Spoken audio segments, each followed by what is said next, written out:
សូមស្វាគមន៍អ្នកទាំងអស់គ្នាថ្ងៃនេះយើងនឹងចាប់ផ្ដើមដំណើរការរួមគ្នាដើម្បីស្វែងយល់អំពីសិល្បៈនៃការចុចចំណុចសំខាន់លើរាងកាយវិធីសាស្ត្រនេះពិតជាមានប្រយោជន៍ខ្លាំងដោយផ្អែកលើសៀវភៅរបៀបបំបាត់ជំងឺដោយចុចចំណុចសំខាន់នេះជាវិធីមួយដែលអាចបើកសមត្ថភាពព្យាបាលខ្លួនឯងដ៏អស្ចារ្យដែលមាននៅក្នុងរាងកាយយើងស្ដាប់ទៅហាក់ដូចជាអស្ចារ្យមែនទេ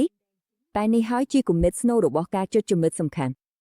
ជំនួសឲ្យតែងតែស្វែងរកដំណោះស្រាយពីខាងក្រៅវិធីសាស្ត្រនេះបង្ហាញឲ្យយើងឃើញថារាងកាយយើងមានសមត្ថភាពបង្រួមខ្លួននិងស្ដារសុខភាពវិញយ៉ាងខ្លាំងហើយនេះមិនមែនជាគំនិតទេ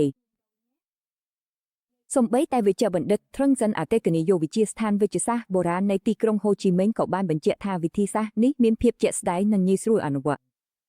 លោកបានលើកឡើងថាអ្នកណាក៏បានគ្រួសារណាក៏បានអាចអនុវត្តដោយខ្លួនឯងដូច្នេះតើគោលការណ៍មូលដ្ឋាននៅពីក្រោយវាគឺអ្វីខ្លះតើធ្វើដូចម្តេចការចិត្តសន្លាក់អាចដំណើរការបានដែររឿងទាំងអស់ចាប់ផ្ដើមពីការយល់ដឹងច្បាស់អំពីបច្ចេកទេសមូលដ្ឋានដើម្បីអាចអនុវត្តបានត្រឹមត្រូវនៅកម្រិតមូលដ្ឋានបំផុតការចិត្តសន្លាក់គឺជាវិធីសាស្ត្រព្យាបាលដែលប៉ះពាល់ទៅលើចំណុចពិសេសលើរាងកាយដែលហៅថាសន្លាក់តាមការព្យាបាលបែបបុរាណខាងកើតនៅពេលដែលលំហូររបស់ឈាមនិងថាមពលក្នុងរាងកាយគឺខែកឆ្លងកាត់បានរលូននោះរាងកាយនឹងមានសុខភាពល្អចិត្តសន្លាក់គឺជាគន្លឹះសំខាន់ក្នុងការតម្រង់លំហូរនេះឲ្យសមស្របវិញសូម្បីតែស្ដាប់ទៅដូចជាស្មុគស្មាញប៉ុន្តែជាក់ស្ដែងវិធីសាស្ត្រនេះមានប្រព័ន្ធលំដាប់លំដោយនិងងាយស្រួលមានត្រឹមតែ3ជំហានប៉ុណ្ណោះជំហានដំបូងគឺត្រូវយល់ឲ្យច្បាស់ថាខ្លួនឯងកំពុងប្រឈមមុខនឹងបញ្ហាអ្វីជំហានបន្ទាប់គឺកំណត់ឲ្យបានត្រឹមត្រូវនៅសន្លាក់ដែលពាក់ព័ន្ធនឹងបញ្ហានោះហើយចុងក្រោយគ្រាន់តែអនុវត្តបច្ចេកទេសចុចសន្លាក់ឲ្យត្រឹមត្រូវប៉ុណ្ណោះអូខេទ្រឹស្ដីវាជាយ៉ាងនេះឥឡូវនេះយើងមកមើលឧទាហរណ៍ជាក់ស្ដែងមួយដែលខ្ញុំជឿថាមនុស្សភាគច្រើនក្នុងចំណោមយើងក៏ធ្លាប់ជួបប្រទះដែរនោះគឺអារម្មណ៍នឿយហត់និងឈឺចាប់ទាំងខ្លួនអារម្មណ៍នឿយហត់នេះអាចបង្ហាញខ្លួនក្នុងរូបរាងជាច្រើនដូចជាឈឺចាប់សាច់ដុំបន្ទាប់ពីធ្វើការងារដ៏ធ្ងន់ឈឺខ្នងឬសូម្បីតែអារម្មណ៍នឿយហត់យូរអង្វែងដែលមិនដឹងមូលហេតុការចុចសន្លាក់អាចជួយដោះស្រាយរោគសញ្ញាទាំងនេះបានយ៉ាងមានប្រសិទ្ធភាពនិយាយអំពីការឈឺខ្នងនិងនឿយហត់គ្មានវិធីណាដែលមិននឹកឃើញដល់សន្លាក់ថនយូទេនេះជាសន្លាក់ដ៏សំខាន់ខ្លាំងណាស់ដើម្បីជួយបន្ថយការឈឺចាប់នៅតំបន់ខ្នងក្រោមសន្លាក់ថនយូមានទីតាំងជាក់លាក់ណាស់វាស្ថិតនៅពីជើងនៃឆ្អឹងខ្នងត្រង់តំបន់ចង្កេះខ្នងប៉ះពាល់ត្រឹមត្រូវទៅលើសន្លាក់នេះអាចផ្ដល់ប្រសិទ្ធភាពបន្ថយការឈឺចាប់យ៉ាងច្បាស់លាស់សម្រាប់តំបន់ខ្នងក្រោមទាំងមូលវិធីសាស្ត្រព្យាបាលក៏សាមញ្ញណាស់ដែរ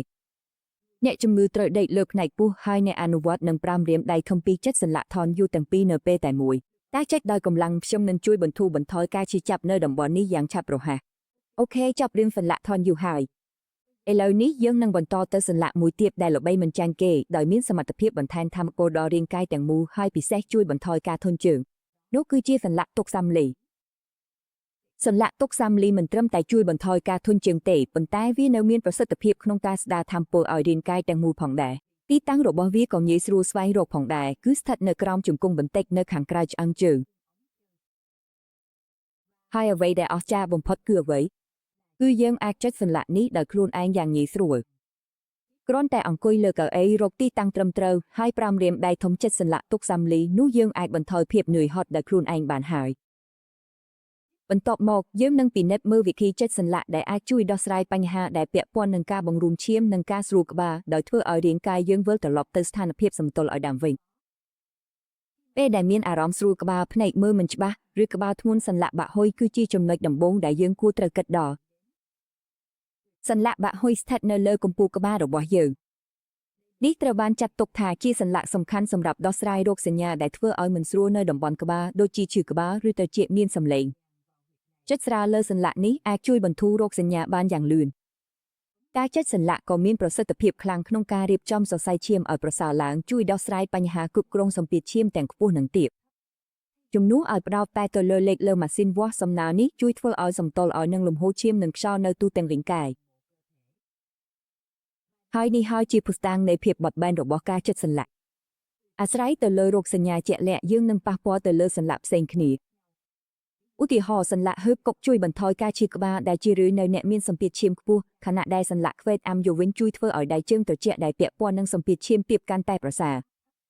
ហើយចុងក្រោយនេះដើម្បីអនុវត្តការចុចសន្លាក់ឲ្យមានប្រសិទ្ធភាពនិងមានទំនួលខុសត្រូវមានចំណាំមួយចំនួនសំខាន់ណាស់ដែលយើងត្រូវតែចងចាំដូច្នេះចំណុចស្នូលនៅទីនេះគឺអ្វី